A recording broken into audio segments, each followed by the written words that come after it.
Okay جی، آج ہم پڑھیں گے دی پرزنر آف جغرافی written by Tim martial.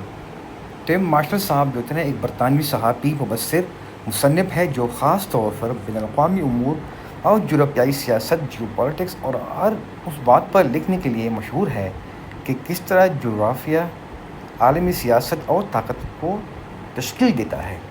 Okay, یہ صاحب، اس کی 3 بڑی مشہور کتابیں ہیں۔ اس نے جغرافی پر بہت مشہور کتاب لکھی ہے۔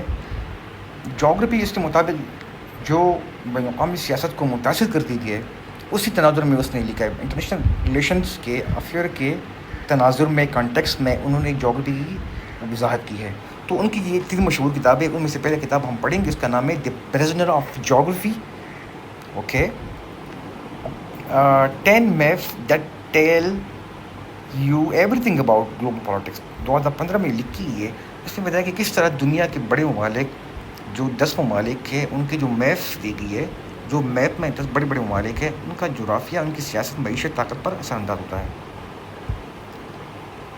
دوسرا ہے ان کی ایک اور بک ہے، دی فیوچر آف جغرافی، how power in politics and space will change our world. اس میں مستقبل کی سیاست پر بحث ہے، خاص طور پر خلا میں ہونے والی دوڑ، سیٹلائٹ ٹیکنالوجی، خلائی طاقت کے عالمی اثرات۔ یعنی فیوچر میں جو فیوچر کی جغرافی ہے وہ کیسی ہوگی، جو اسپیس میں پاور اینڈ پالیٹکس کا کھیل ہوگا، جو گیم ہوگا، وہ کیسے ہوگا۔ 2023 میں اس نے کتاب لکھی تھی۔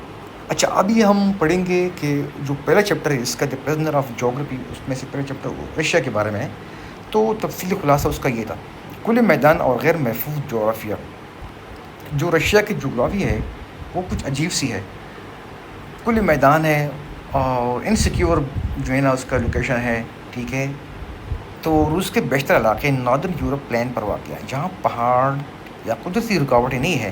یہ علاقہ سیدھا مغربی یورپ، جرمنی، پولینڈ سے روس تک جاتا ہے۔ اس کی تاریخ میں روس میں کئی بار حملے ہوئے، جس میں سے مشہور حملے 1812 میں نیپولین نے کیا، پھر 1941 میں ہٹلر نے آپریشن بارباروسا میں حملہ کیا۔ ان حملوں سے روس کو ہمیشہ یہ احساس دلایا کہ قدرتی دفاعی سرحدیں نہ ہونے کی وجہ سے رشیا کمزور ہے۔ نمبر 2 ہے سرحدی بفر زون کی ضرورت۔ رشیا میں سرحدی بفر زون کی بڑی ضرورت ہے۔ رشیا ہمیشہ چاہتا ہے کہ اس کے ارد گرد کچھ بفر اسٹیٹ ہو، تاکہ کوئی دشمن فوراً ماسکو یا سینٹ پیٹرزبرگ تک نہ پہنچ سکے۔ اس لیے رشیا نے مشرقی یورپ، پولینڈ، یوکرین، بیلاروس پر اس پر حملے کیے، اور اس کو اپنے اثر رسوخ یا اس کے پالیسی کو، یا اس کی فارن افیئر، یا اس کی ڈومیسٹک پالیٹکس کو اثر انداز کیا کہ وہ رشیا کو سپورٹ کرے۔ سر جنگ کے زمانے میں وارسا پیکٹ بھی اس قسم کا ممالک اس کے لیے ایک دفاعی حصار بنے تھے۔ جو کمیونسٹ اسٹیٹس تھے، جنہوں نے وارسا پیکٹ سائن کیا تھا رشیا کے ساتھ، وہ بھی ایک بفر اسٹیٹ کے طور پر تھے رشیا کے لیے۔ آج بھی روس یوکرین پر اسی سوچ کے تحت دباؤ ڈال رہا ہے تاکہ نیٹو وہاں نہ سکے، کیونکہ نیٹو نے اعلان کیا تھا کہ وہ جو ہے نا یوکرین میں اپنا بیلسٹک میزائل اور ڈیفینس سسٹم لگائے گا، میزائل ڈیفینس سسٹم، جس کو رشیا نے اپنے لیے خطرہ سمجھا۔ اس کی وجہ سے انہوں نے اٹیک کیا۔ بندرگاہوں کی کمی، لیک آف فورٹس۔ رشیا کے پاس زیادہ تر ساحلی علاقے برف سے جمی ہوئی ہے، بندرگاہیں ہیں، بحر منجمد شمالی اور آرکٹک اوشن جو زیادہ تر قابل استعمال نہیں رہتی۔ اس کے برعکس یورپ اور امریکہ کے پاس گرم پانی کی بندرگاہیں ہیں جو ہر موسم میں کھلی رہتی ہے۔ اس کمی نے روس کو بہت ہمیشہ بحر اسود اور بحر بالٹک کے علاقوں پر کنٹرول حاصل کرنے پر مجبور کر دیا گیا۔ کریمیا کی بندرگاہ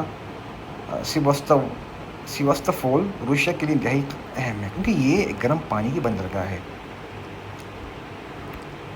تو یہ بھی ایک ایشو ہے، ان کے پاس جو گرم پانی کی بندرگاہیں وہ نہیں ہے۔ سخت موسم اور جغرافیائی مشکلات۔ نمبر 4، رشیا کا بیشتر حصہ برف پوش سرد ہے۔ سائبیریا علاقہ اس کی ایک مثال ہے۔ کھیتی باڑی اور ٹرانسپورٹ بڑی مشکل سے ہوتی ہے۔ یورال پہاڑ مشرق اور مغرب کو تقسیم کرتے ہیں، لیکن زیادہ تر رکاوٹیں نہیں ہیں۔ سرد موسم نے ماضی میں حملہ آوروں جیسے نیپولین ہٹلر کو روکنے میں مدد دی، مگر یہ رشیا کی اپنی معیشت کے لیے بھی رکاوٹ رہا ہے۔ نتیجہ کیا ہے اس کا؟ رشیا کی جغرافیائی حقیقت یہ ہے کہ وہ کھلے میدانوں میں غیر محفوظ ہے، بندرگاہوں کی کمی کا شکار ہے، اور سخت موسم معیشت پر بوجھ ہے۔ یہی سب عوامل رشیا کو ایک جارحانہ خارجہ پالیسی اپنانے پر مجبور کرتے ہیں تاکہ وہ اپنے دفاع کو یقینی بنا سکے۔ اب سوال یہ ہے کہ جو رشیا کا جغرافیہ ہے وہ کیوں غیر محفوظ ہے؟ Why and secure geographical strategic location of this Russia. So number 1 پہ ہم ڈسکس کریں گے northern European plain. Tim Marshall کے مطابق یہ ایک وسیع و عریض ہموار میدان ہے جو پولینڈ اور جرمنی سے ماسکو تک پھیلا ہوا ہے. اس میدان میں کوئی بڑی قدرتی رکاوٹ، ڈیزرٹس، ماؤنٹینس، سیز اور کوئی اور رکاوٹ نہیں ہے. یعنی اگر کوئی دشمن مغرب سے رشیا پر حملہ کرے تو راستے میں پہاڑ یا صحرا نہیں جو اسے کچھ رکاوٹ دے سکے یا روک سکے. تاریخی حملے. اسی وجہ سے تاریخ میں رشیا بار بار مغربی طاقتوں کا نشانہ بنا. 1812 میں نیپولین بوناپارٹ نے اپنی فوج کے ساتھ رشیا پر حملہ کیا اور ماسکو تک پہنچ گیا. 1941 میں ایڈولف ہٹلر نے آپریشن بارباروسا کے نام سے حملہ کیا اور رشیا کے اندر گہرائی تک گیا، اسٹالن گراڈ تک پہنچ گیا تھا. اگرچہ دونوں کی آخر کار روسی سردی نے شکست دی، مگر ان حملوں نے روسیا کو خوفزدہ محتاط کر دیا.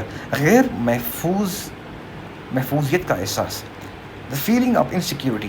رشیا حکمرانوں کے لیے سب سے بڑا مسئلہ یہ ہے کہ قدرتی دفاعی سرحدیں موجود نہیں ہیں. اس وجہ سے رشیا پالیسی ہمیشہ یہ رہی ہے کہ وہ اپنے ارد گرد بفر زون بنانے تاکہ دشمن ماسکو تک براہ راست نہ پہنچ سکے. مثال کے طور پر سوویت یونین نے مشرقی یورپ کے ممالک پولینڈ، ہنگری، چیکسلواکیا جو باقی ہے اپنے اثر میں رکھا تاکہ ایک دفاعی دیوار بن سکے. ابھی ہم پڑھیں گے امریکہ کی جغرافیائی طاقت کی تفصیل یا اس کے جو یورپیائی جیو اسٹریٹجک لوکیشن پڑھیں گے. یہ ٹم مارشل صاحب نے لکھا ہے، یہ چیپٹر نمبر 2 میں. اوکے، تو اس کی خصوصیات یہ ہے. نمبر 1 قدرتی تحفظ، نیچرل پروٹیکشن. اس میں کیا ہے کہ اوشنس. امریکہ کے مشرق میں اٹلانٹک اوشن، مغرب میں پیسیفک اوشن ہے. یہ دونوں سمندر اس کو یورپ، ایشیا اور افریقہ کی بڑی طاقتوں سے قدرتی تحفظ دیتے ہیں. اور اس کے برعکس یورپ اور ایشیا کی ریاستیں ہمیشہ ایک دوسرے سے جڑی رہتی ہے اور مسلسل جنگوں میں ملوث رہی ہے.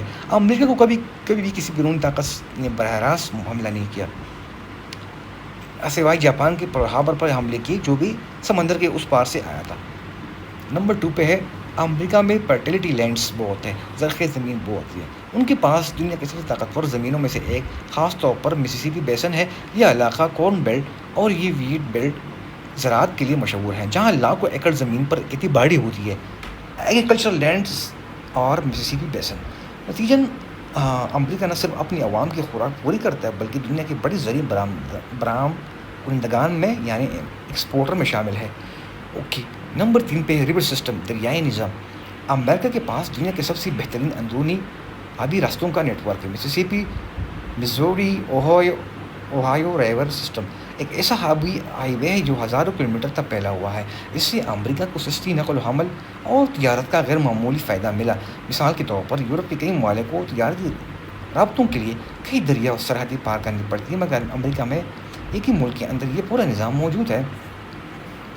نمبر 4 پہ مغرب کی طرف پھیلاؤ، ویسٹ ورڈ ایکسپینشن. اور امریکہ کی آغاز میں صرف مشرقی ساحل اٹلانٹک اوشن پر آبادکاری ہو رہی تھی، مگر زرخیز زمین اور دریا ملنے کی وجہ سے لوگ مسلسل مغرب کی طرف بڑھنے لگے اور اس کو مینیفیسٹ ڈیسٹینی کہا گیا.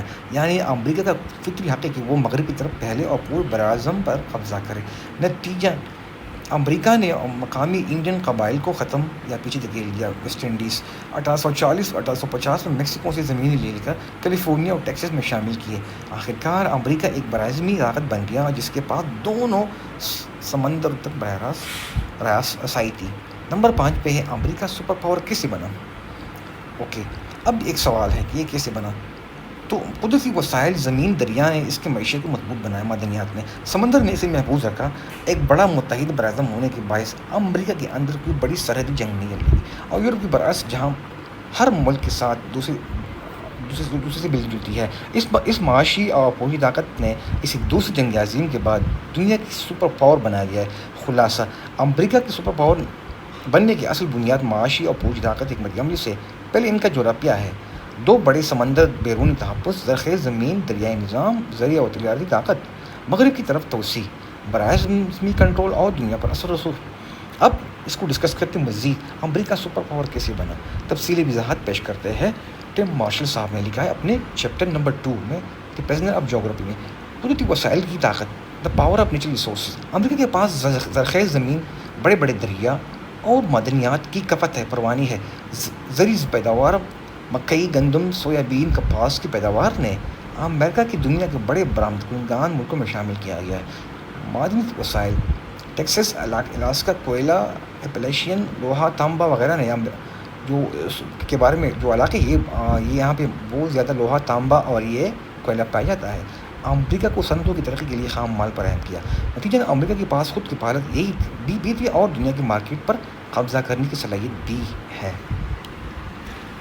دوسرا ہے سمندر کا تحفہ، نیچرل پروٹیکشن۔ وہ کیسے؟ مشرق کی طرف اٹلانٹک اوشن اور مغرب کی طرف پیسیفک اوشن، یہ قدرتی دفاعی اثار ایک پروٹیکشن وال ہے۔ اس وجہ سے امریکہ کو یورپ اور ایشیا کی طرح مسلسل زمینی حملوں کا سامنا نہیں کرنا پڑا۔ اس قدرتی بفر زون نے امریکہ کو اندرونی ترقی پر توجہ دینے کا وقت دے دیا۔ مثال، برطانیہ، فرانس، روس جیسے ممالک کو بار بار پڑوسی ممالک یا طاقتوں کے حملوں سے لڑنا پڑتا تھا، مگر امریکہ ان خطرات سے آزاد رہا۔ نمبر 3 پہ ہے متحدہ براعظم، کنٹیننٹل یونٹی۔ یہ کیسے ہے؟ امریکہ ایک بڑا جغرافیائی طور پر جڑا ہوا براعظم ہے۔ اس کی سرحدوں کے اندر کسی دوسری طاقتور ملک کی موجودگی نہیں ہے، صرف کینیڈا، میکسیکو جیسے نسبتاً کمزور ہمسایہ ہے۔